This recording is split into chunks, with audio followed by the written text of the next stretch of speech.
Hello, everyone, and welcome to The Lineup with Dave Prodan. I'm Dave Prodan, and this is episode 24. We're still navigating the COVID-19 pandemic, and we're still starting every show with the following notes. The CDC's identified symptoms for COVID-19 include runny nose, sore throat, fever, cough, and shortness of breath. If you're not feeling well, call your doctor. The World Health Organization's behavioral recommendations that everyone should follow. Wash your hands, avoid touching your eyes, nose, and mouth. If you have to cough or sneeze, do so into your elbow. Social distancing, avoid groups of 10 or more people, and stay away from everyone as much as you can. If you're not feeling well, get checked out as soon as possible, and if you can work from home, do it. Important to note, the World Health Organization is still not recommending that you inject bleach.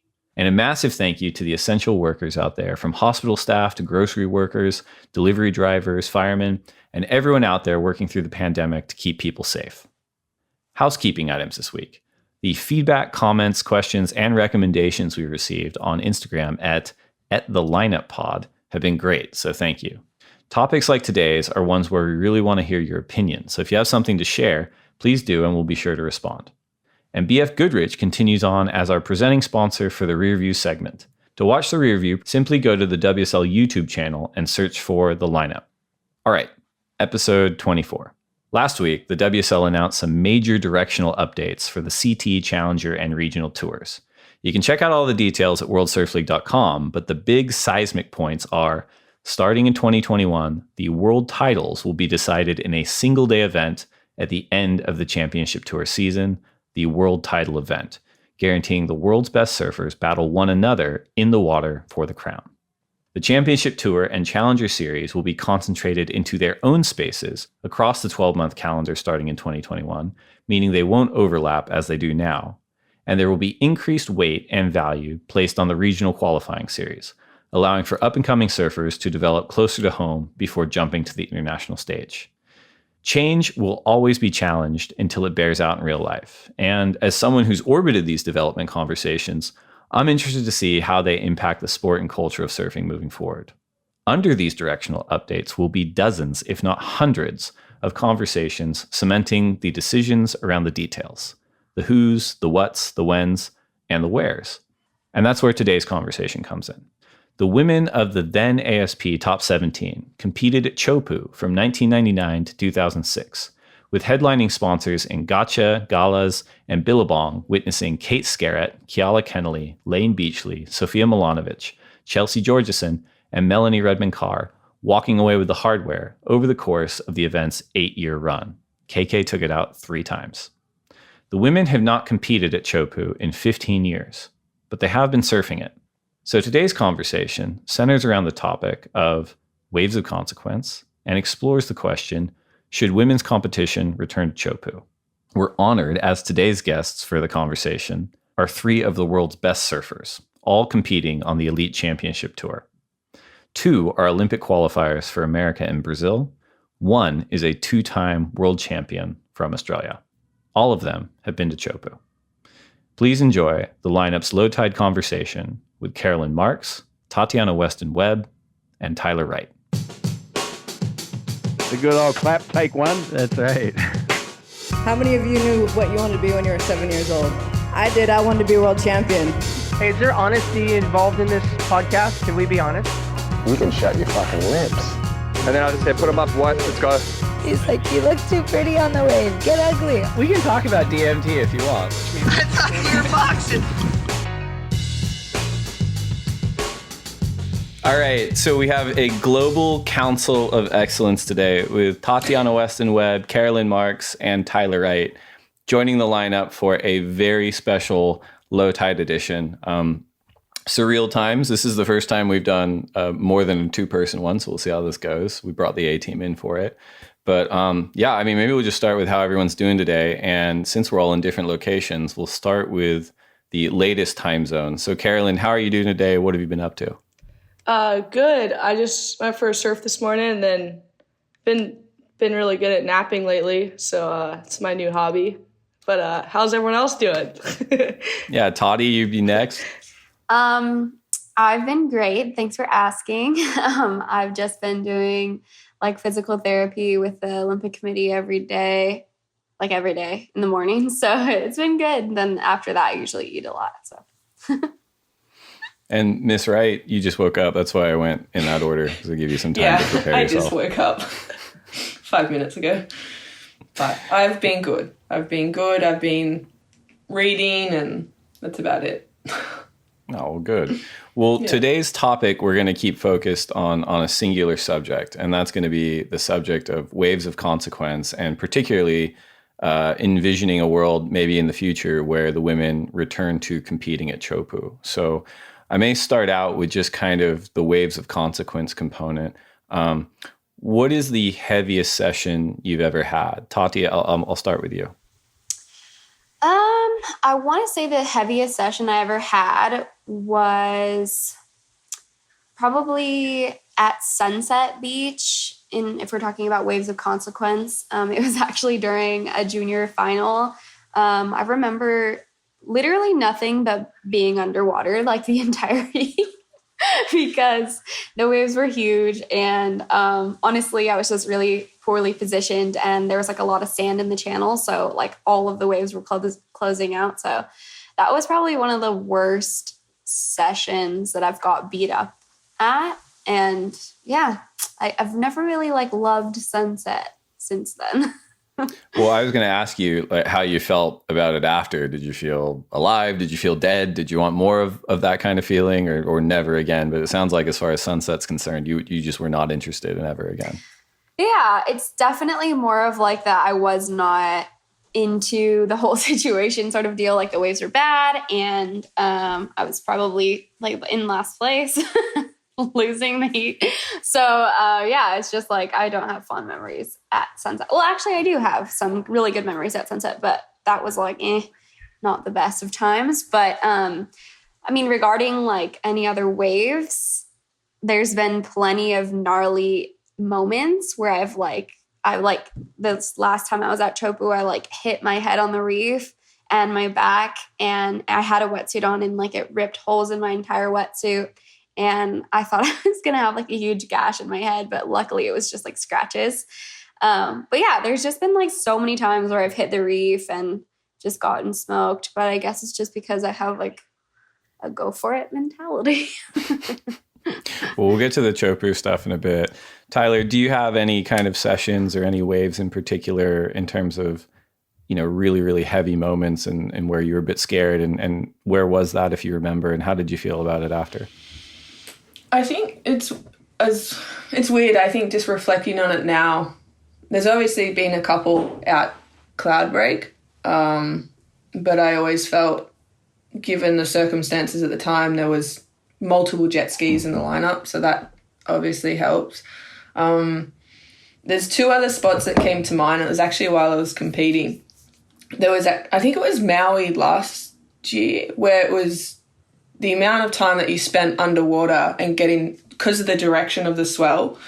I remember a couple of times just being driven so far down where all your body just, you've got nothing left. And that happened like a couple times during heats.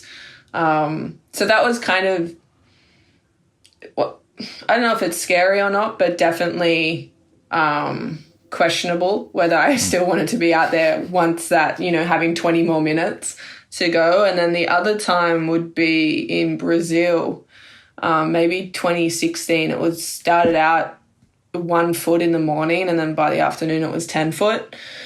And yeah, like I remember always asking whoever was in the heat, hey, are you okay? Like, I just got flogged. Like, I'm cooked right now. I've got nothing left in my arms. I've got nothing left. And then another one comes through. So I think there are two of the sessions where it's just like repeater, like just constant. You're underwater. It feels like you're underwater more than you are on top, and you don't know when it's kind of going to end. So I think they're two of the sessions that kind of come to mind. And then, you know, there's free surfs, but you can get out of the water. Like, you can go sit in the channel. You don't have to perform. Well, I was going to bring that up because it's interesting that both of your examples were competitive examples, because as you said, when in a free surf, you're on your own time. You can be like, I'm not going out, or I'm just going to get out. And I mean, I remember The search event in Chile at Arica in particular, that was another one where it was huge, the whole event. Really a tiny amount of the guys were even surfing until they got forced to go out for their heats, and then they just didn't want anything to do with it. Even that final, the year that John won in France, same thing. There's no one surfing anywhere else on the beach, but because of the competitive thing, they're like, well, this is our job. We're going to go out there. Carolyn, how about you? Do you have any competitive moments that were really, really heavy, or even sort of outside? I know you've been to Teahupo'o. You've had some amazing stuff come out of there, but any sort of real heavy sessions that stand out in your mind? For me, I'd say when I was 14 at Cloudbreak, it was actually, I went there with Lakey and Mike just like the week before the women started, and I was just going over there and surfing at Cloudbreak's always wave. I always wanted to surf, and I remember it was like a building swell, and it started like kind of doubling up and getting like really thick and scary, and it started off super fun, and then it kind of got like, I remember it's like this wave, like this wave just like hit me, and it was like a double up, and I just got held under for so long, and I think I got spun around underneath so long that I came up and didn't know which way it was like forward or backwards, and I was like, that's it, I'm out of here. And I actually remember, Tati, you were out that session too, you were charging, and Mike, I was already on the boat, and Mike thought that I was you, and you got like 4 waves on the head, and he's like, oh no, our dad's gonna kill me, because he thought I was you, and you got completely smashed. But yeah, then again, like I was kind of like, all right, I'm out of here. Like, I was 14. It was my first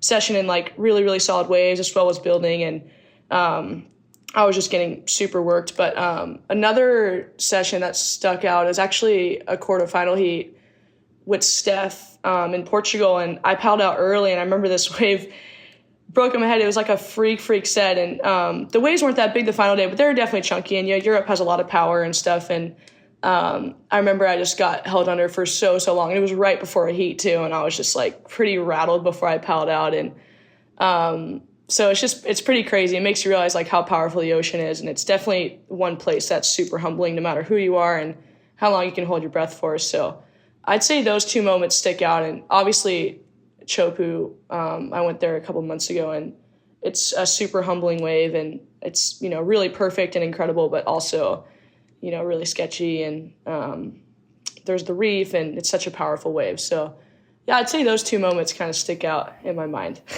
What's scarier about these situations? This is for anybody. Is it the fear of hitting the bottom, whether it's the sandbar or the reef, or is it the fear of drowning? Because I think you guys have kind of communicated different scenarios, and maybe you just have different opinions, but really anyone take that one.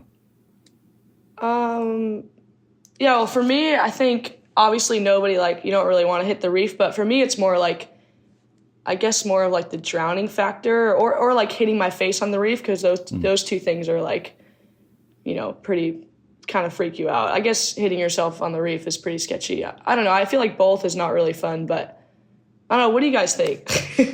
I don't know. I think for me, I get really, really scared hitting my head on the reef, because then it can knock you out underwater, and that's not a situation, because then both will happen. You'll hit the reef and drown, probably, which is the worst case scenario. But honestly, I get really scared with 2-wave hold downs. I don't know if any of you have gotten close to a 2-wave hold down, but I've had 1 2-wave hold down in my entire life. And it was like the scariest thing I've ever experienced. Like I remember just like literally turning around and paddling in, and it wasn't even a big day. It was just like a high interval swell, and it just happened. And like out of nowhere, I was fighting for my life. And that's probably for me, like the sketchiest situation is having a 2-wave hold down for sure. What about you, Tyler? Yeah, both aren't ideal. I think either way you go. I promise the conversation gets more positive after this. Yeah, I think I think the really cool thing that you drew attention to there, Dave, was the competition versus free surf. Like, I think that's a really interesting thing to look at, in the sense of, yeah, there's definitely surfs that we go out, and like within the first 3 minutes, you'll get a huge hold down. And then you've got 27 minutes to go to not only bounce back physically, but mentally, and then also compete and perform. And then reef breaks and, hitting the bottom anytime kind of sucks. Hitting your head, I'm really conscious of that. And also slapping. I don't know if you guys have had like where you on a wave and you just slap your head so hard that it rattles you. And I think as you get older, you're super aware of like what really hurts and takes an impact. And so I know Tati, you and Carolyn mentioned going to Teahupo'o. Tyler, I think you've been there. Can you answer that? And if you can you break down what your first experience was out in the lineup there? Yeah, I went maybe 2014. Rip Curl sent me on a trip with Owen and I think one of the Groms as well.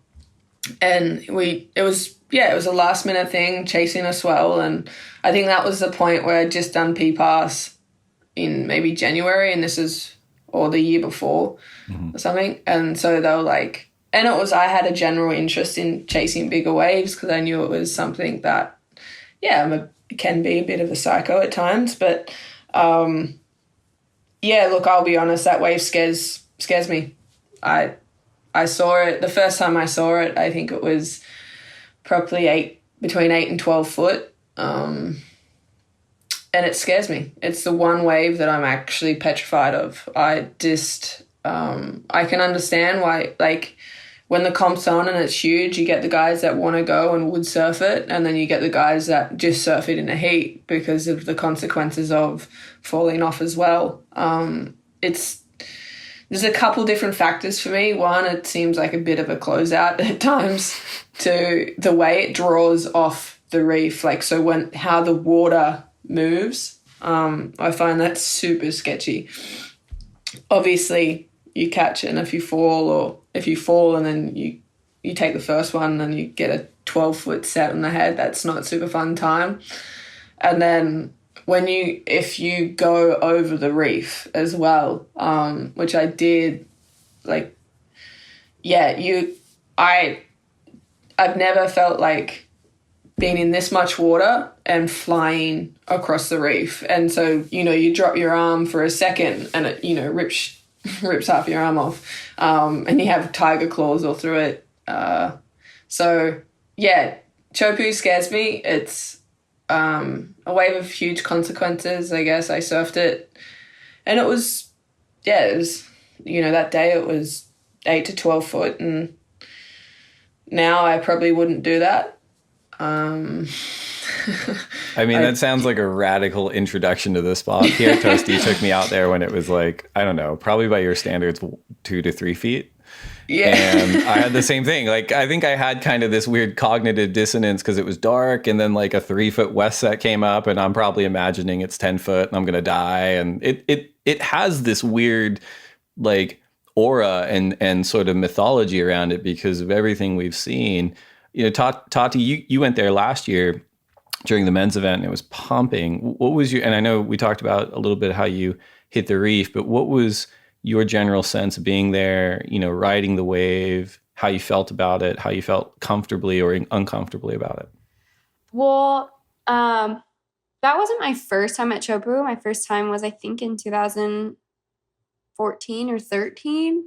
I can't remember right now, but I went with a Body Glove crew, and Anthony Walsh was there helping me.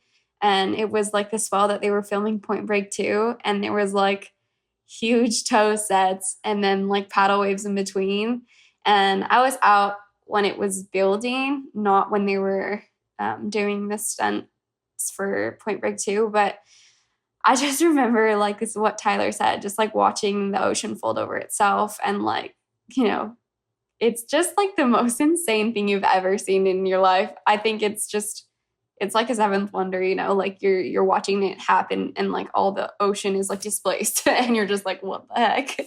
It's incredible and frightful at the same time. So that was my first time there, and I actually got super licked. Like, I paddled for all the wrong waves. I got sucked over. I would duck dive sets. I got sucked over duck diving sets. And I did like air drops where I broke my board and got lagooned. And basically just got my butt handed to me, but I still loved every moment of it.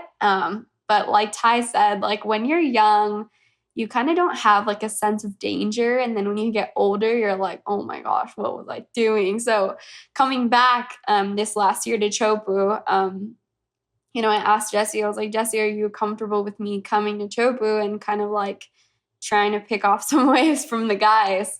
And Jessie was like, of course, like, are you kidding me? That would be so fun. So then we made a trip of it, and even his brother came, and his brother pushes me a lot as well. So it was just like, I mean, I forget if you were there or not, Dave, but the entire week was like the most magical week I've ever witnessed in Tahiti in my life. There was like not a drop of wind. Like it was basically when the comp wasn't running, it was like 4 to 5 every day, perfect west swell, like easy barrels. And it was magic for me. Like I was like telling all the guys, like, this is what the girls need, because this is like friendly chopes, like super perfect fun. Like if that week we had both events running, like the girls would have gotten the best waves they've ever got, because it was just that perfect, And obviously being there amongst the men, the first day after trials was the biggest day that I surfed it. And it was crazy because the men were so supportive. I was so incredibly humbled because I thought the men would be a little bit annoyed with me, but they were so happy. And Owen was like one of the guys that just was like, man, go Tati, you go. Like if I'm in the place, like go. And so I was like, oh, thanks, sick. Owen. Like it was just so nice. And having that kind of like backing and support from the guys, like I would be like hooted on from like almost all the guys in the lineup to go on the waves. And it wasn't just like guys competing. It was like Matahi and, all the cameramen and all the people that work at WSL. So it was like a really humbling experience because I definitely thought that I was going to be like a little pest, And I was going to say, you said all the people at WSL. I'm sure all those guys would rather have the top 17 pulling into barrels than like some salty press person from the World Surf League. So it's way better. Yeah. You guys make rates way higher than ours anyway.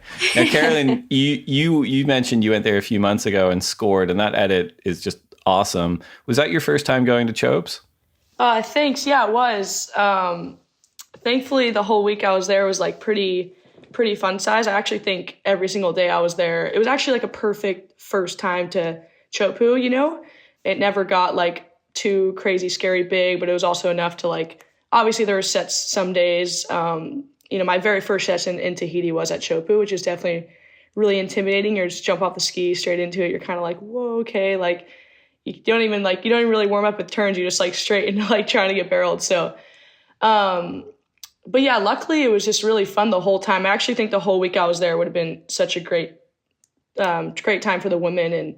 And it was incredible. I had an incredible time. It was probably one of my favorite places to ever visit. And all the local people were super cool. Actually, everyone, when you pedal, everyone shakes your hand. I think immediately you just feel like, oh, this is so cool. I feel like in California, people don't really do that. Everyone's trying to like take waves and, but there, everyone's so cool. Everyone just like shakes your hand, and all the local kids are really cool. I had a great time. It's definitely a super intimidating, scary wave, but I think the whole week I was there was, like I said, really perfect for the women, and it's pretty incredible. It's a magical place. Like Tati said, I think I probably got a few days like she did on the guys' lay days. It was pretty incredible. Well, I was going to say it's super condition dependent on your experience, right? I've been going to that event every year since 2007, and I mean, some years you get that magic and it's like it's very comfortable and everyone's having a good time, even as the size cracks up. And then some years it's just really, really nasty looking and really ugly. And even if it's like 6 foot, people are still getting really hurt because the direction's really, really sharp and dangerous. And I think that's a huge component in that too. And the women, they last competed at Teahupo'o in 2006. They actually competed 99 through 2006. Kate Scariest won the first one, 99, beat Mel Redmond Carr. And then yes. Kiala Kennelly, she won 3. Mel Redmond Carr ended up winning the last one. Chelsea Georgeson Hedges, she won one. She was Georgeson at the time. Lane Beachley and Sofia Milanovic won. Those were all the Tahiti women winners. Did you guys watch those events growing up? Did you follow them in the magazines at all? Ty, I might start with you because the Australians seem to have a stranglehold on that event. Yeah, I remember Skaz, because Skaz, I think, was from down south, or she rode boards from Bern, and the same kind of shaper that shaped our boards as kids. And there was some sort of connection there. I can't say specifically that I remember watching those events, but I remember when they put out in the magazine, she had the CD with the break run, like the highlight reel. Like I remember being obsessed with Snapper and bells and things like that, and I think it would have been the same thing. I think the Australians that you mentioned, I think Chelsea Hedges, as she now is probably one of the most, not talked about world champs there is in history. She was so good. Goofy footer. And I just remember, she was one of those humans that would charge and just go for it. And I think that was really, I remember that. And then obviously you had Lane and her dominance through those years as well. And Skaz is goofy footer, loves the left barrel. So I think, I can't remember a lot from that time, I'm not gonna lie. Well, you were 4, so that's, don't worry about it.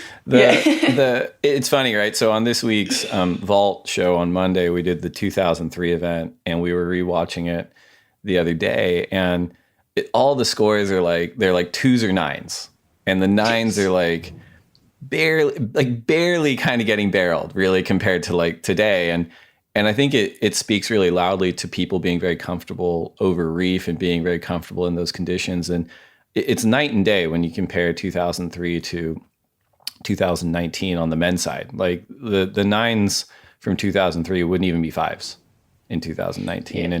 And the learning curve and people getting comfortable over reef. And I think the people that you're talking about, whether it's Mel Redmond Carr or Chelsea or Kiala Lane, they were already very comfortable surfing over reef. How do you think adding a venue like that to the women's CT would change the dynamics of a season? Tati, I might start with you, if that's all right. Well, I guess first off, I think that women have evolved so much over these years. It's quite obvious. And I'm super proud to be a part of the movement. Now we have equal pay, and that just represents something more than itself. So I feel really fortunate to be a part of this era. And to me, I think it would change a lot. To be completely blatant, I think it would change a lot of things. I think that having these kind of left-hand barrels on tour is necessary. I think we have an amazing wave. That's a right-hand barrel. It's Honolua. I haven't yet come out of a backside barrel there. That's my goal one year. I haven't either, so don't worry about it. Make a backside barrel in a competition there. So, I think things like this only make us evolve. And I think that, I don't know, I'm super subjective because I love, and opinionated because I love getting barreled, especially over reef breaks. But I know some girls maybe don't. That's not their favorite thing. But if I was to have an opportunity to compete at a wave like P-Pass, that was a backhand barrel, super hard, challenging, I would say let's do it, because that's just kind of, I don't know, my mentality. And but that being said, I think it's going to be really cool if we do get Teahupo'o or some other wave of consequence on tour that we can get barreled on the left, especially because I'm goofy. So Well, and Carolyn, there's a perspective out there, I think, when it comes to waves like Teahupo'o, when it comes to wave like Pipeline and that gender balance between men's and women's surfing. There's a perspective out there. It's like, well, Teahupo'o is not on tour because the women are scared. And I don't think that's necessarily very fair, but could you respond to that a little bit? Like, how do you feel about that perspective? How do you feel about it, in relation to your colleagues on tour? Yeah, well, first off, Tati made a great point. The women, it's pretty obvious how much, the women have evolved a lot. And for me, going to Teahupo'o was kind of like, obviously I heard it was going to be in the 2024 Olympics. And I just feel like if there's talk about Teahupo'o being on the tour or like a wave of consequence on the tour, I feel like, myself and as well as the rest of the tour will like go there and practice. And I think a lot of women would like kind of on the tour would like surprise themselves if they went to Teahupo'o or if we got put out at Pipeline or heavy waves like that, and obviously they're super heavy, intimidating waves, but I think that's the direction our sport's heading in. And I kind of say bring it on. Like, like I said, if there's talk about it being, an event being at Teahupo'o, I bet like all the tour would go there and try to practice and, get better at it. And then by the time the event comes around, I think it'd be an incredible contest. And so I'd say bring it on. I think it's pretty exciting. And I definitely think that's the direction the sport's heading in, so I think the girls would actually crush it, especially on the right days with the right contest director and, having enough days in the waiting period. So, I'm pretty excited about the idea for sure. Obviously I'm goofy foot and I'm a little bit biased. I want to go left for sure. But I do think it is a good move. And I think that a lot of the women would actually crush it and maybe surprise themselves, and, I think we'd kind of surprise the world a little bit too. Like, whoa, they're actually, getting totally barreled and crushing it. And there's actually so many days too that are rippable and also with barrels. So I think Teahupo'o is known as such a wave of like terrifying, scary barrels, which it is totally terrifying. Like I'm terrified of it too, but it's such a perfect, incredible wave and it's so much fun. And like I said, I think it's a great move. And I think that's the direction our sport's heading in. So I'd say bring it on.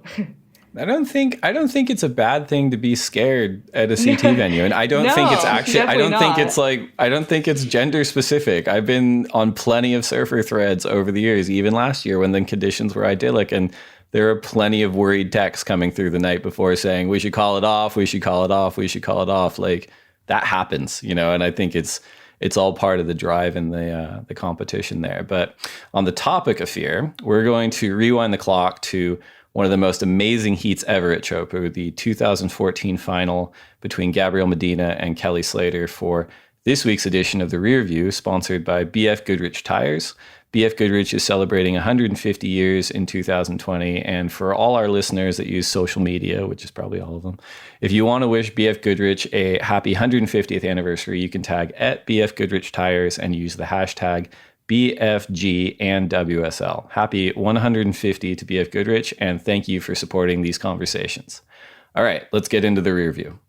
All right, so this is the rear view presented by BF Goodrich. This is the Billabong Pro Tahiti Final, and we're off. This is Gabrielle Medina, first wave of the final. Oh, man. This is actually, I went and looked this up. This was actually a heat restart. They went 10 minutes, and they pushed each other too deep on one. And then right after the restart, Gabrielle got this wave, which I think set him up for the heat. I'm interested to hear everyone's opinion on how important getting the first wave is when you guys compete. Carolyn, I'll start with you. Is that something that you don't have to give away state secrets, I guess, but is that something that you generally try to do when you're surfing against these the world's best surfers? I think it's awesome to get the first wave, but you definitely don't want to just like take a bad wave just to ride the first wave, But it is always nice to, start off with that first good score, and it kind of just gives you that confidence and just get your feet in the wax. And so, I definitely like to kind of ride a lot of waves when I'm in my heat in general. So I personally, if you can start off with the first best wave, it's definitely ideal for sure. And this wave came in at a 7.9 for Gabrielle. And as I was saying, that vault episode from 2003, on that scale, that would have been like, I don't know, like a 42 out of 10 comparatively. Like that wave is nuts. And that, like, it's just really radical to see how far everyone's come in surfing in such a short period of time. How buttery were the conditions, huh? Oh, Yeah. it was perfect. Jeez.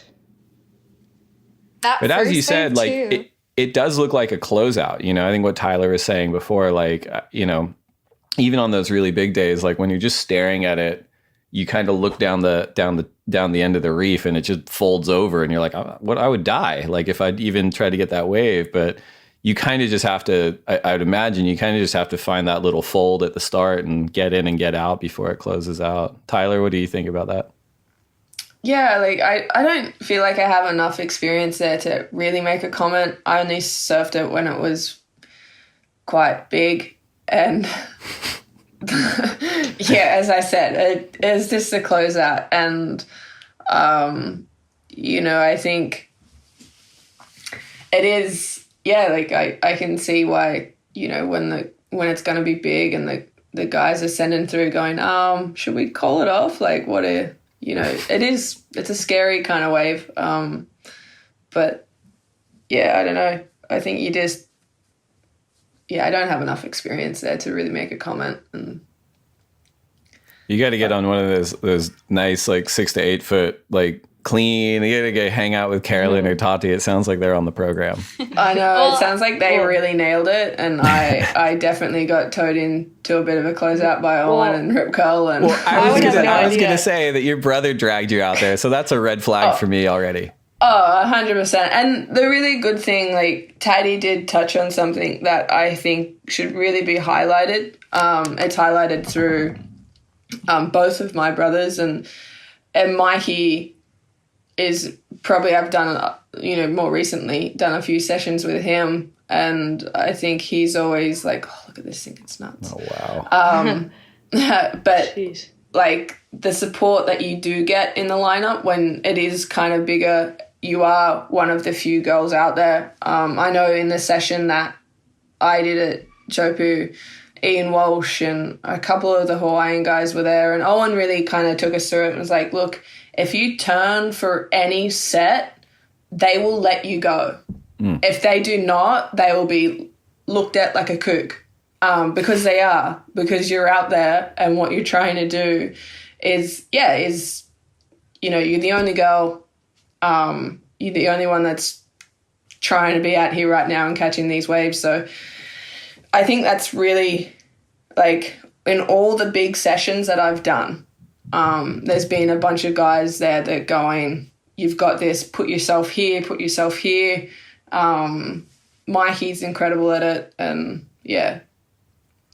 Now, Tati, this approach that Gabrielle has with the double arm stall, you're on your forehand as well. Is that something that you've experienced out there on your trip so far? Like on, you know, on your forehand, you have so much speed and it's such a quick barrel that you really have to, like, essentially just stall and grab as much wall as you can before just to maximize the barrel. Is that something that you've had to work with?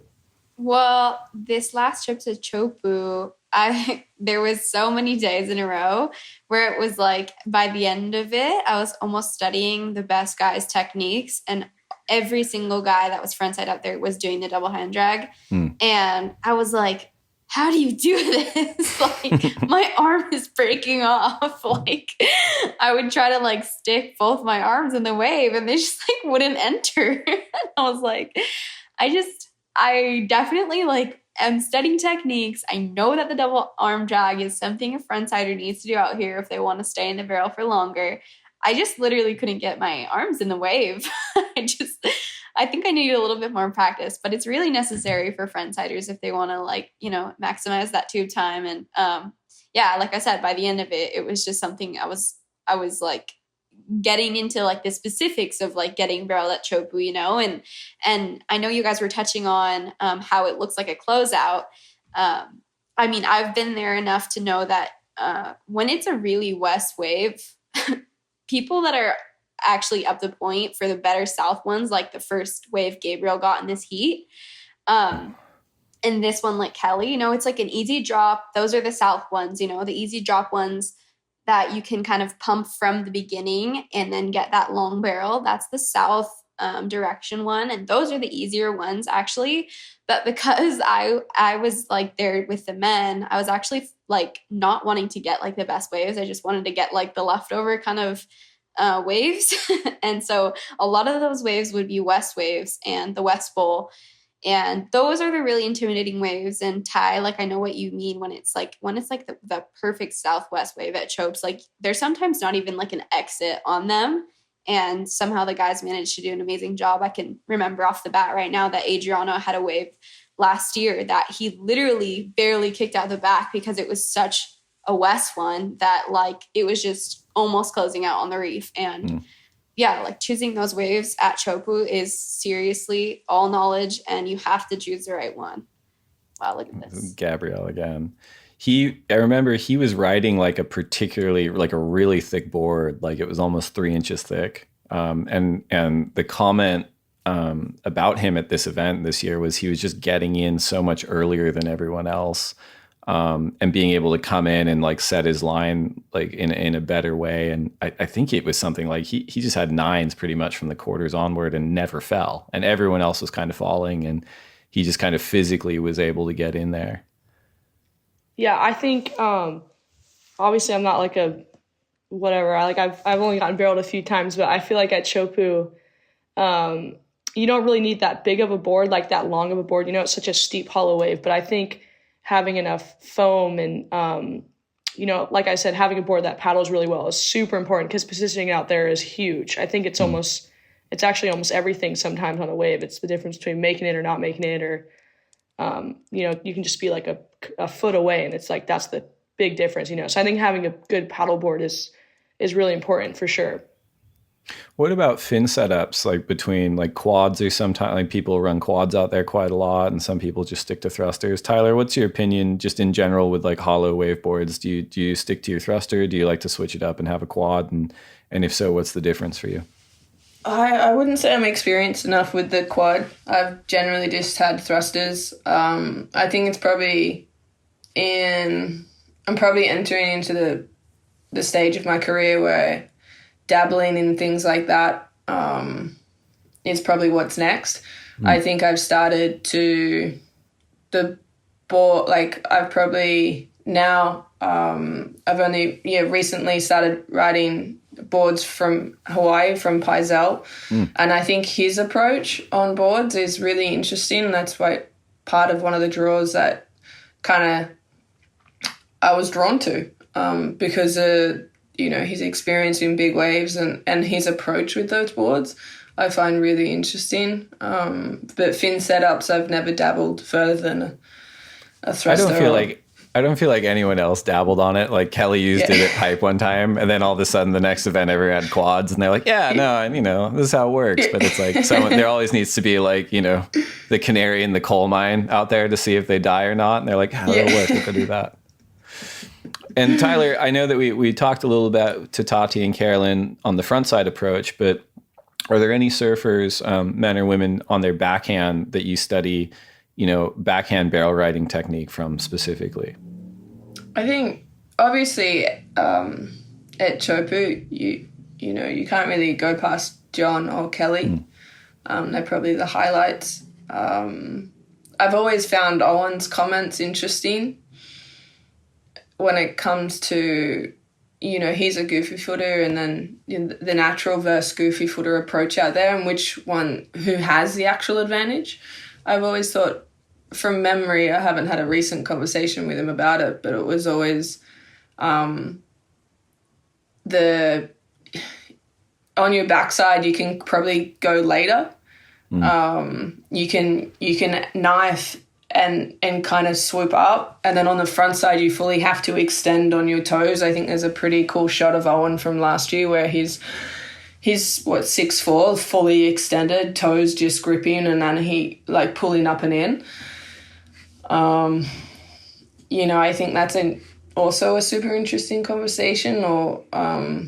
But yeah, I think both come with their difficulties and stuff like that. But I definitely, on the natural footer side, John, Kelly, who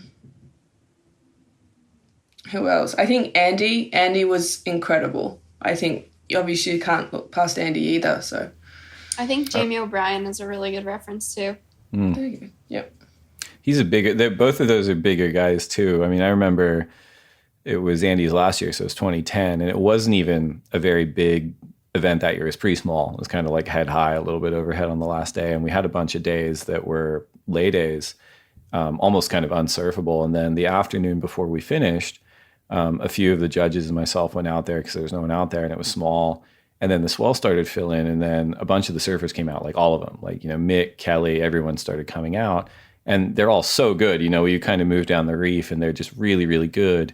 And then Andy came out, and Andy was just like even another level past all the best guys. Even though it was small, like his comfort with that wave on his backhand was just so impressive. Like he just had this way of reading it. He was just deeper and steeper than everyone else, even when it was small, and even when it was probably just kind of a playful session. It was really, really impressive.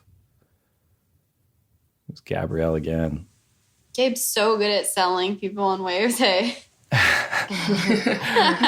I mean, and this was a huge moment, right? Because he'd just taken the yellow jersey. He hadn't won a world title yet. Like, it's 2014. So Kelly, he won in 2011. He finished runner-up in 2012 and 2013. Like, he is still very, very much in the title hunt. I think he was ranked 6th heading into this event. This was a real statement performance from Gabrielle, really kind of taking it to Kelly in waves like this. I agree. Yeah, he's pretty amazing out there. Yeah. I'll put it this way. He was one of the guys on the WhatsApp thread that wasn't complaining last year. Yeah.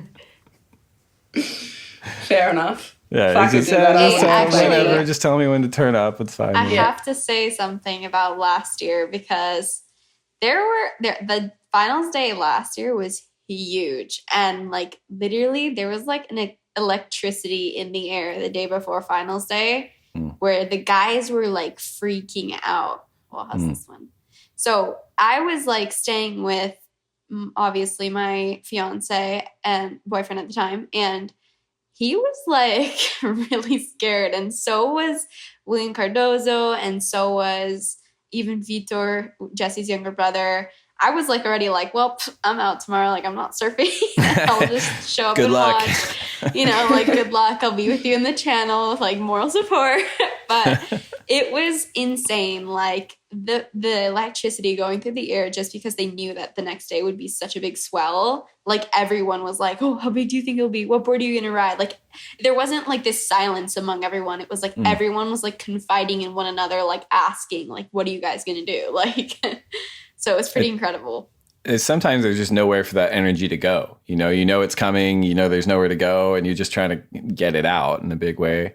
Carolyn, have you ever experienced that, like the day before a big event, even if the waves weren't big, even if the pressure was there, if you're just like, I just need to get this energy out, otherwise I'm going to be a wreck all night?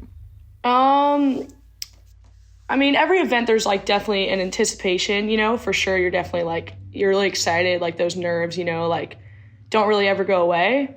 I'd say probably Honolulu last year for me was definitely super, there's definitely like a lot of pressure built up and like a lot of, I don't know, I just wanted to like surf a heat so bad. I was like, I don't really want to wait another day. I just want to like surf. And, it was like flat the whole week before too. They ran the final day. So I think I was just really curious, of how the waves were going to be and what board I was going to ride. And, it's pretty interesting when you're like, I was surfing Ironwinds every day on like a little shortboard, and but the swell, the waves where I was going to be competing for the world title and were going to be like a lot bigger, and I was going to be on a completely different board. So that wave was nuts.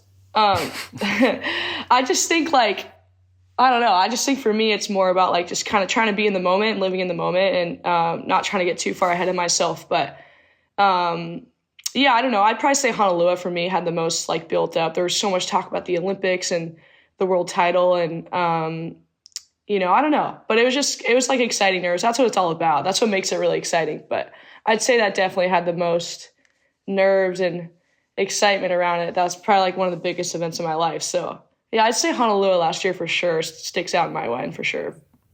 There's a replay of Gabrielle's, something That's that gets discussed a lot, like at this event, at this wave, is it's not that complicated a wave in terms of what you have to do, like you have to line it up obviously, but it's a real fundamentals based wave of like, you have to find your entry point, you have to set your entry speed, you have to make your drop, you've got to set your line. And that's kind of it. You know, you're not necessarily timing sections, you're not doing turns, you're not trying to set up combinations. And it is a unique wave in that sense because it's still very, very difficult. You know, Tati, was that kind of your experience out there as well in terms of at the end of the day, it is kind of a fundamentals based wave?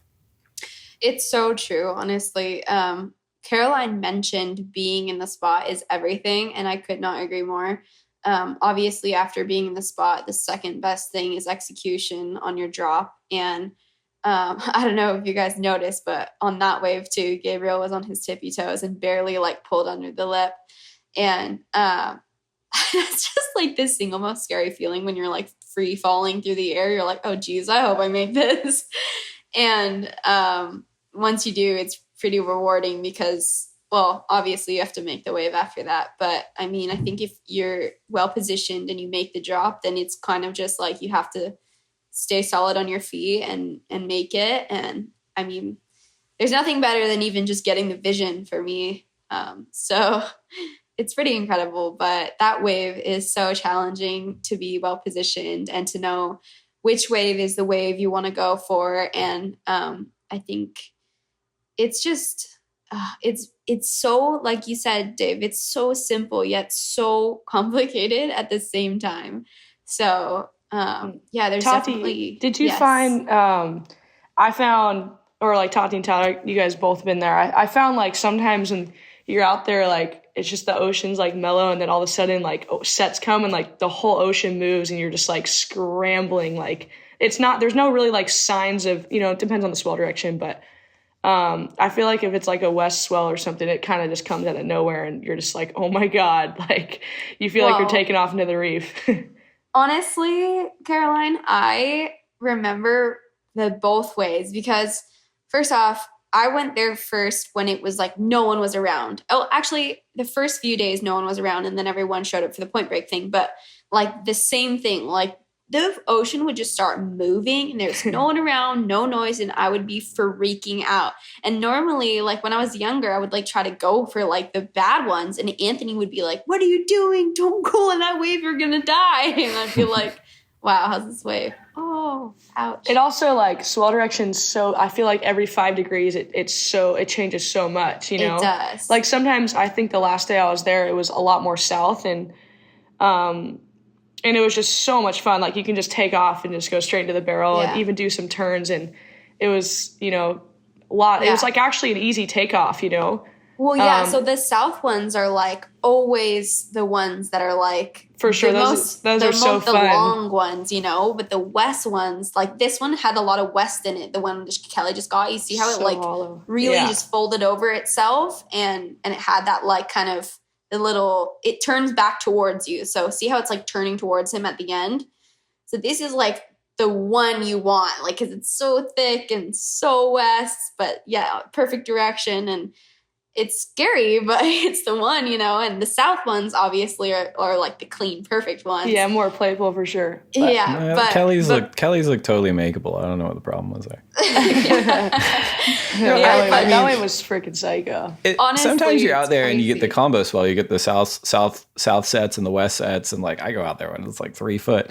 If a 3 foot west set comes in, I'm just like, that's a closeout. I'm not going. Like, it looks like a closeout from where you're taking off. You're just like, I can see where it's going to close out on the reef. And then someone will go and they're like, oh, I got a great barrel. And I'm like, it's a psychological thing, I think, in a big way. And I think that's something that, you know, is really like only you get comfortable with experience in a lot of ways, you know, and that it feels like kind of the two waves that people talk about a lot. It's Teahupo'o and pipeline. And it feels like Teahupo'o, just based on talking to people, whether they're men or women, they feel like they have a better opportunity to get experience out there and to get practice out there, as opposed to pipe where, you know, it doesn't matter who you are, it doesn't matter your gender or whatever, like practicing out at pipe is a nightmare when it's breaking. Tyler, I think you've had experience at both spots. How do you feel about that perspective? Yeah, I think looking at Eddie at both those waves, I would agree. I've been out pipe a couple of times and it's hard work. And it's hard work for the boys to get waves, and It's hard work for anyone to get waves, especially in that time of year. I think if you go out there and you're really well supported, I think you can sometimes sneak a couple. What do you mean? What do you mean well supported? Just, if you go out there, and for me, I've been really lucky that I go out waves of consequence, and I generally have either Mikey or Owen there. And they've always kind of, pushed us to go the bigger ones. And their theories on big waves as well. People, I don't know if ever, like, I've talked about that much, but their theories have always been, Tyler, you go the biggest set, like, anywhere. Like, you go the biggest one because it's the safest one. And I never quite got that, but it's, like, in any of the bigger sessions that I've done, like, even, it's just what it is. It's just what they taught me, and it's just kind of the theory that I go off. I don't always like it, but it is kind of what it is. But definitely, I think I've only been to Teahupo'o once, and I think looking back now, it wasn't really that playful kind of thing. There was high consequences. I definitely didn't have the boards. I was riding Owen's boards. I broke his boards. And so, but I would say the opportunity to actually get practice there is in Tahiti and Teahupo'o, I think is a lot higher than at Pipe. I think, before talking about the girls potentially in the future having an event there or the Olympics running there, I think our chances of improving there are a lot higher. I think if we did go back to an event there, I feel like I'm all for, like, all the girls will be charging, absolutely doing their best. But in reality, if it is 6 to 8 foot or bigger than that kind of 4 or 5 foot range, it's a different level. I think the approach and the way it could potentially be communicated it's definitely more exploratory than performance for the first year or so. I think having that classification will be important purely because you have 18 women, and depending on people's flexibilities is whether they can get there to practice or not. Sure. And then, obviously we're talking ideally it's 4 foot. It's fun, it's playful, you get south, you get west. It's dangerous, but it's not it's dangerous, but it's not that 8 to 12 foot range where it is that next level. It is that next level of skill set. I think there's a kind of grade of, there's a certain level like in any kind of apprenticeship thing, like you got your first years, you got your second years, third, fourth, and then you got your, you're fully licensed people and tradesmen. So I guess the way I kind of look at it is that we'd all, as a collective group of women, be going there as first years. And with that comes the understanding that performance, you might have your, Tati and your Carolines, but in a general sense, we've never competed there. We've never been in the lineup without the guys there going, this is the spot, these are the lineups. Even surfing it on an incoming swell and knowing the reef enough to kind of be able to navigate that solely off your own instincts, I think that's a different level again. But yeah, that would be my comments to having a women's event there, would be that as a collective, I think experiencing it, free surfing is one thing, and it's super important to do that. In a heat, it's obviously a different thing. But that would be my sort of, I don't know how I got onto this, but comments. No. I actually think it's a really good point. I think it actually talks to a little bit what we were talking about before with the vault episode, which I think, now that I remember, is 2005. But just the level of comfort that collectively the men had out there between when they started surfing out there for competition till recently. And I remember distinctly there were a couple of heats where it was actually pretty small. Like it was 4 feet, this was years and years ago.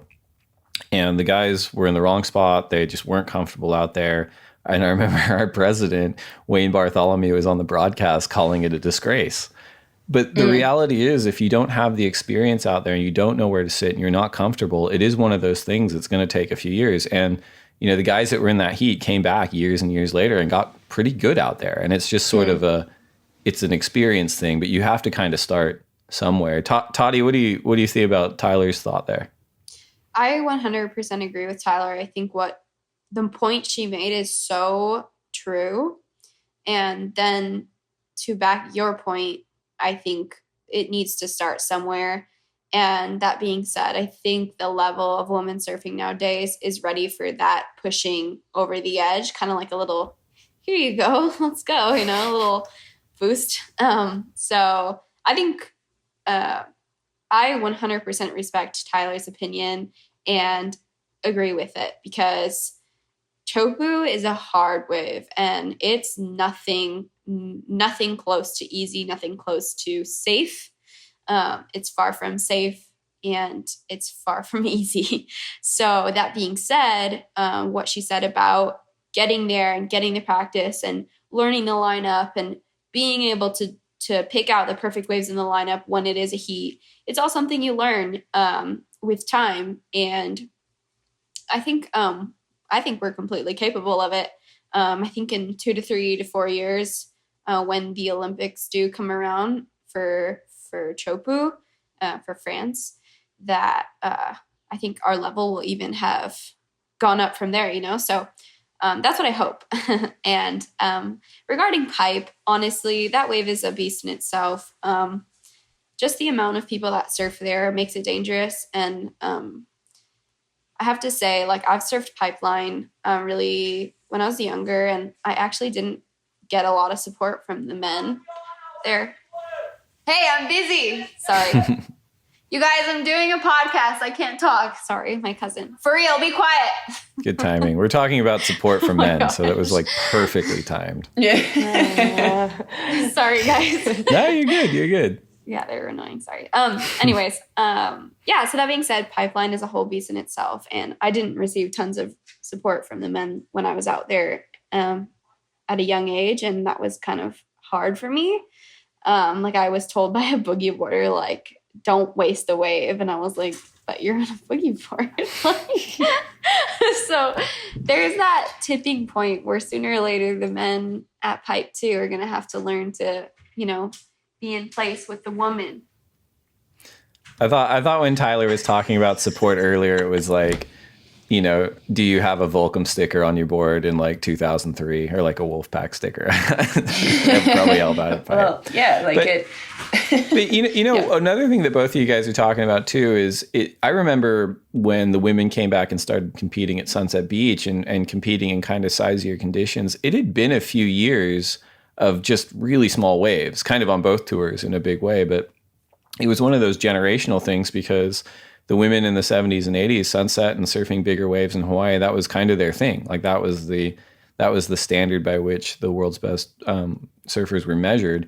And then it went away, and it took like a little bit of while for the collective to get comfortable being back out there. I remember the first year we did it, like people just didn't want to go out. They didn't feel comfortable out there because it was a muscle that the world's best surfers hadn't exercised for a while.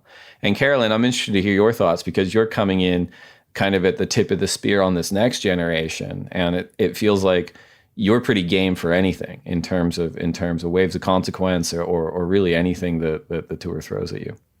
Yeah, I do have to say I totally agree with what Tyler's saying and Tatiana. They came up with really, really great points. And it is a lot different when you're out there in a heat and you're just with one other girl and, there's different swell directions. And, like I only went there for 1 week and got like perfect waves, super fun size. Like, I had like Michelle Perez and Jeremy Flores and Mike Parsons, like telling me where to sit and helping me out a bunch. And, yeah, got a good little crew. But like I said again, though, I do think like that's the direction the sport's heading in. And I just think like, why not start now? And I think, all the women are like, I don't know, like all the women are just pushing themselves so much in barrel riding and like even surfing the wave pool, like I know a lot of, even myself, like I couldn't even really get barreled going right. And I didn't really have that technique down because I never been to a wave that had a right barrel.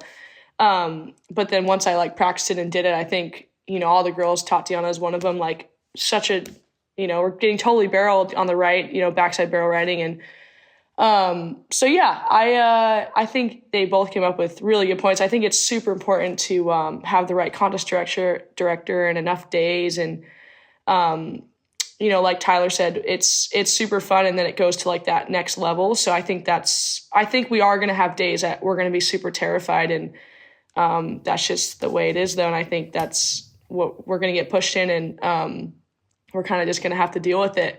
So, but yeah, I think those are two really, really great points that she brought up. And I think, I'm really glad you said that. You nailed that, Tyler. And I totally agree with you. But I do think it's such a fun wave, and I think it's pretty incredible. And I think there's so many fun days for the girls that would crush it. And, yeah, it's Tahiti's pretty incredible. So, yeah. You know, there's kind of like two perspectives as they pertain to balancing gender performance in surfing. And those generally include a physicality component and an experience component. And what we're talking about is the experience component. You know, based on what we're watching here as this rear view counts down here, in terms of the physicality component, in terms of the fitness of the women on tour, how do you guys feel about the collective handling Tahiti? Not necessarily at this size, but just really any size, and being able to get in early enough, being able to set themselves up for the barrel. I think everyone on tour has got a rockin' bod, so to speak. I don't know. I think we all train really hard to do what we love. So I think we're all equipped with our bodies. I think one of the issues we might face is that we might have an emphasis on boards, purely because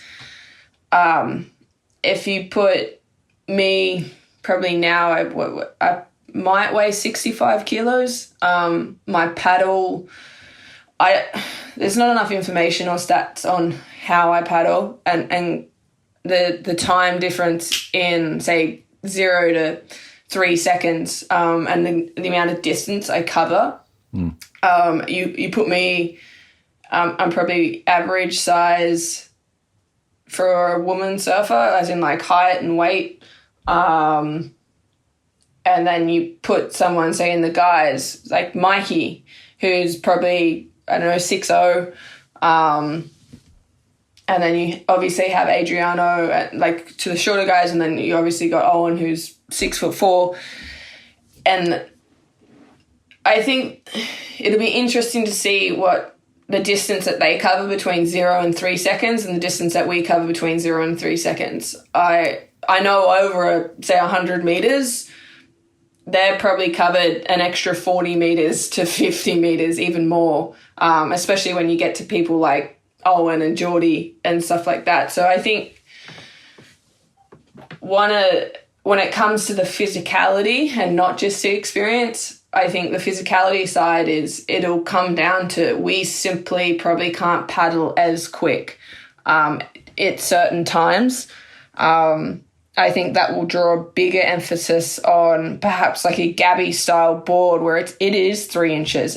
We're on boats, and we'll need two things there. We'll need to know how to ride it, but we'll also need to have the quads and the legs to be able to go and slide in, to knife it, or whatever. Either way, I think that will be an interesting thing. Not saying that we won't be able to do that. I think it will be an interesting challenge, purely because, you know, you got guys weighing 85 kilos. And I know in previous years before I got sick, I weighed probably closer to 75 kilos, and I used every bit of that weight to go down the face when I needed to throw myself over an edge. I find there's a big difference with the weight I am at now. I have to rely a lot more on timing and precision of my paddling skills than I did before. But I think that will be interesting. I 100% think that it'll evolve, and it'd be just an interesting thing probably to look at. Yeah, I mean, that's an amazing insight. I mean, that was one of the things I was going to comment on before on both the men and women's sizes.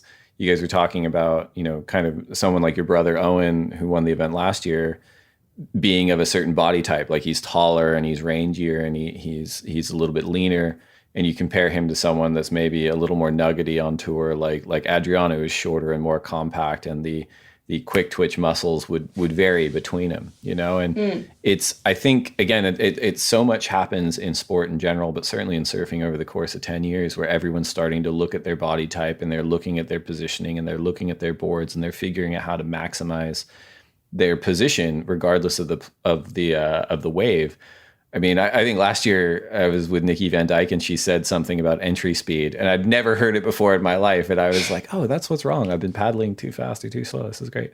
But I just think the way that everyone is like thinking about their surfing and thinking about their bodies and thinking about their equipments, the learning curve gets so much sharper for you able to adapt to it in a really, really cool way. The Paris 2024 Games have provisionally approved surfing as an Olympic sport, and have also provisionally approved Teahupo'o in French Polynesia as the official venue. So Carolyn and Tati, you've both qualified for the 2020 Games for the USA and Brazil respectively, presuming those games still happen. And Tyler, you were coming back from injury last year, but there's no reason why you wouldn't potentially be on Team Australia in 2024. So knowing that you will all likely be performing at Teahupo'o on the Olympic stage within the next 4 years, how important is it to all of you to have a championship tour event, send the world's best surfers there before then? I'll start with Carolyn. Put me on the spot, huh? That's right. No.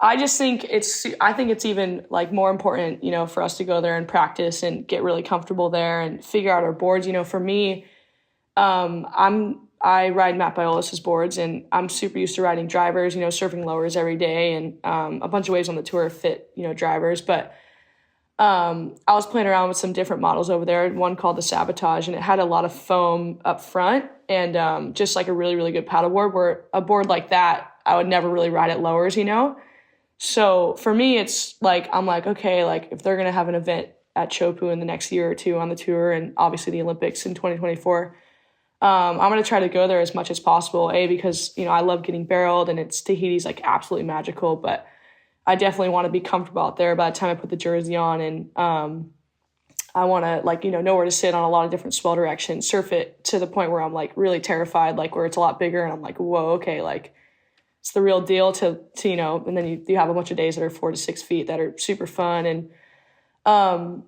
so yeah, I think it's definitely in our future having an event there. And like I said, for me, I just want to go there on every swell and as much as possible. And I just want to get barreled and kind of, be most comfortable as I can and go there with Mike and figure out the lineup. And but I definitely think it's like going to happen sooner or later, having an event there. And that's super exciting to me for sure.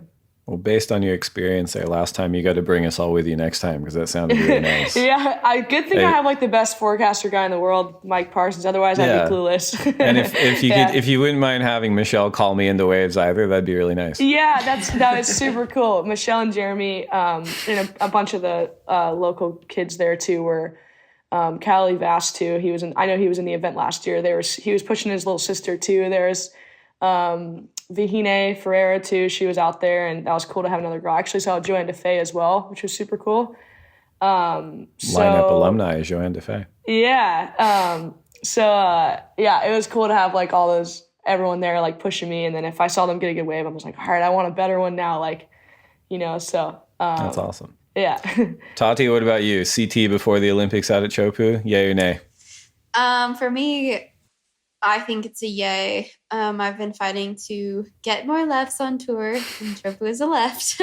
So I will be really happy. As a goofy footer, surfing, I think it's 6 waves on tour that are right-handers. This past 5 years, it's been super awesome. I love Wrights. Actually, I've been missing Wrights because all the swells here have been like really good lefts. So I love Wrights. That's not a problem for me, but I just think that the equal lefts and rights on tour would be such a huge difference maker for me. I think I would just feel really good about myself if there's as many lefts as there are rights. So, but that being said, Teahupo'o is a completely different beast. And I think it's one of the most beautiful places in the world / most frightening waves in the world. It's just great for viewership. And that being said, they have provisionally chosen that spot for the 2024 Olympics. And I think it's really important to get as much practice out there as possible. What Caroline said, I actually regret not going much more in the past to Teahupo'o because I kind of even forgot like how close it was, because the first time I went, I flew from LA. And so that was like a 12-hour flight. But from Hawaii, it's actually like 5 hours. It's so close. And it's really accessible from here. And I was like, dang it, I can't believe I went all those years without going back. But definitely think that it's time for a little bit of a change. And I think us women are ready to push ourselves. And I'm really excited. All right, good one. And Champ closes out. Yay or nay on Teahupo'o on the CT? Look, I think it would be a great opportunity for the women surfing in general. I think it will really, it'll provide a couple different opportunities, I think. And I think that's where we're at today in general. And I'm obviously probably not as like gung-ho as I was, like jump straight in, like whatever, who cares if I get smashed anymore. I think I just, I don't have that anymore. But I'm all for going out, getting the experiencing Teahupo'o, or for, having, I don't know, I'm for it. So I just think personally I'm a bit more reserved than what I would have been at a younger age. But definitely having the women out there, I think it's going to create a lot of different opportunities and potentially even create specialists. I'd love to see a Teahupo'o specialist. I feel like Teahupo'o in the men's side has Teahupo'o specialist, and I'd love to see, Tati and Caroline become those specialists out at Teahupo'o, where it gets to the point that they're so good that if they don't win, something has completely gone wrong. And I think that's like an Owen or a Gabby or, I always think those two because they're probably highlighted for me throughout my career of watching them. But, I think I'd be pretty sick to see Tati and Caroline on the women's side be Teahupo'o specialists, and then everyone behind that go, all right, that's the gold standard. And we will put in the time, put in the practice, and not just at Teahupo'o, but also at other waves of, cloud break. And I have no idea what lefts are because I don't really, lefts has never really been a big issue to me. So if the tour was half lefts, two lefts and you're like, that's enough, I'm good with that. Yeah, like one or two, I'm like, yeah, that's fine. But if it was like half lefts, I'm like, I'm screwed. This is an abomination. Yeah. Yeah. Well, before we go, we're going to try the 3-person lightning round for the first time. So I'm not sure how we're going to do this. These are 10 questions. You're going to answer as fast as you can. I think the way we'll do it is I'll ask the question and we'll go youngest to wisest. So we'll go Carolyn, Tati, Tyler. I don't know if I get that. I've done. Yeah. Okay. So first question for the Council of Excellence. So I answer if you could first. only have, say again, sorry. Do I answer first? Right? Yeah, you're first. Okay. You're first each time, and then Tati, and then Tyler. Okay. So first question. If you could only have one board set up for the rest of your life, single fin, twin fin, thruster, quad, bonzer, or finless, what would you have? Twin fin. Just joking. Thruster. Tati? I already screwed up. Thruster. Tyler? Yeah, thruster. Coffee or tea, Carolyn? Tea. Coffee. Tea. Burrito or pizza? Pizza. Hands down. Pizza. pizza. Last book you read? Shoot. Well, I'm still in high school, so I'm still just trying to finish that. Scarlet Letter. That's a high school one. Just say that. I'm reading a book called Mindfulness right now. I don't know who the author is. I'm reading White Tears, Brown Scars. Best surf film ever? Kelly Slater, Black and White.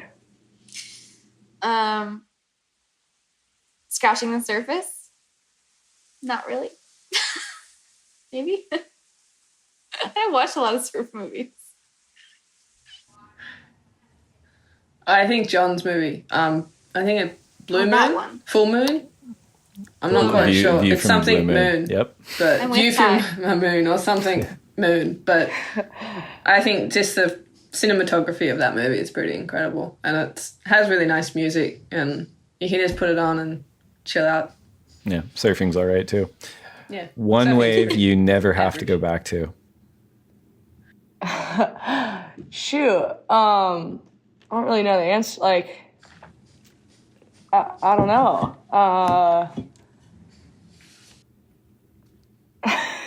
I'm pretty stoked on like really bad waves too. You're young. So I can't It's answer that fine. question.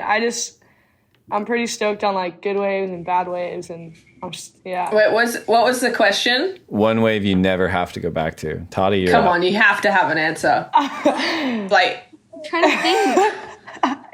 I want to say like, I don't want to say, I mean, just go ahead, Tati, it's your turn. That means you have one. You just don't want to say You it. That's have fine. one. Lay up there. No, Go I on don't. top.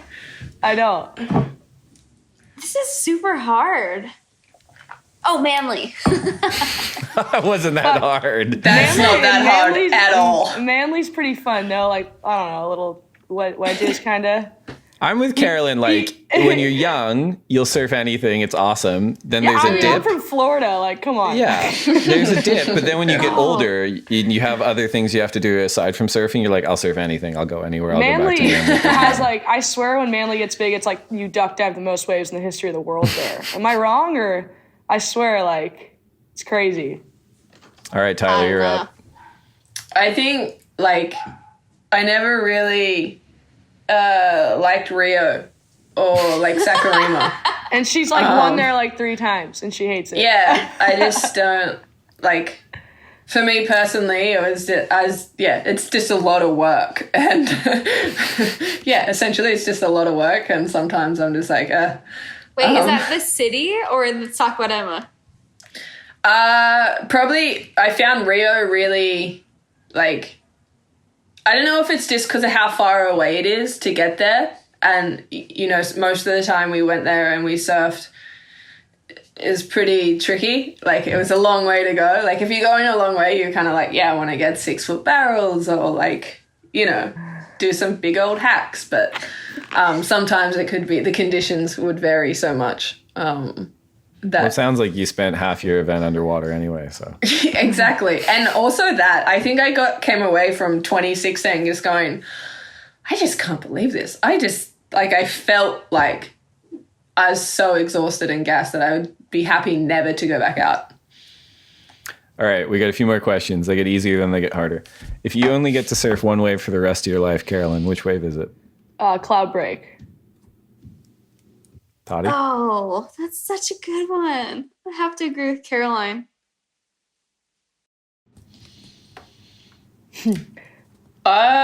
Trestles, or if you can have a loophole and just be like, I live on Namotu like Brisa does. She absolutely has nailed this COVID-19 situation. She won Totally. COVID-19. She won it. For sure. So if there's a loophole, I would say Namotu Island, and then you can boat, like, if that's a loophole. Otherwise, I think Trestles is a pretty perfect. Yeah. Like, if that was at the back of my house, I would never go anywhere. Totally fair. All right, Carolyn, best person to share a lineup with? Probably just like my brothers. I know that's like more than, I have like 80 brothers, but I just like, I don't think there's anything better than just surfing with my brothers. Toddy? This is really hard because I have like the person, like the good vibe person, like for me would be like Bethany, because she inspires me so much. She's and she charges, and like everything she does just makes you want to be better. So that's like my person out of my loop. And then in my loop would probably have to be like Jesse, of course, because he's my fiance. And then I also love surfing with my brother because he pushes me a lot. Sorry, that was really very diplomatic. Tyler?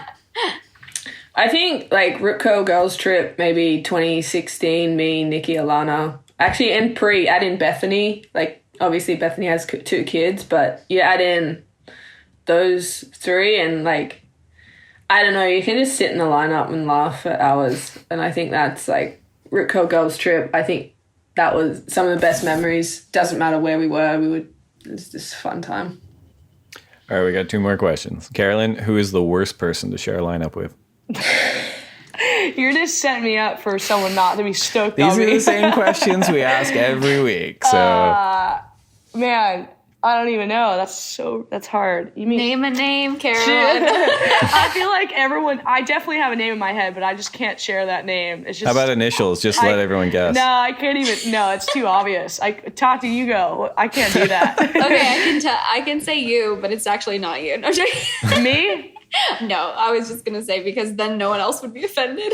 Oh, okay. I'm pretty offended. No. I like surfing with you. You're so fun to surf with. You get so frothed. I don't know. This is a really hard question, but yeah, no. I don't know. I don't want to. I have a list already. If you guys don't want to go, yeah, Tyler's got a few. Go, Tyler. Maybe we could start with the top 32 men. Yeah. I don't know. They're pretty damn terrible to surf with. And then you can add, really I'm not going to lie, you can add a couple women in there as well that you just like, come on. Like, we're all humans. We're all trying to do the same jobs. Just stop being... go on, Tati. It looked like you were inspired. I have a good answer. Okay. Anyone who's on a longboard at a shortboard wave. Can't stand those people. That's fair. All right, this is the last one. Carolyn, finish this sentence. I will next achieve a state of happiness by...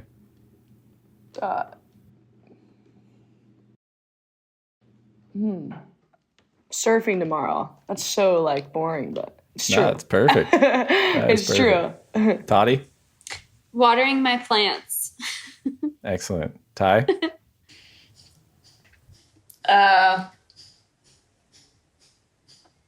I don't know, cross between taking a nap or, finishing an assignment. I don't know. School. Reading or finishing a book. I don't know. I think like finishing a book's pretty cool. Awesome. Well, Carolyn, Tati, Tyler, thank you so much for joining us on this very special edition of the Lineup at Low Tide. Thanks for having us.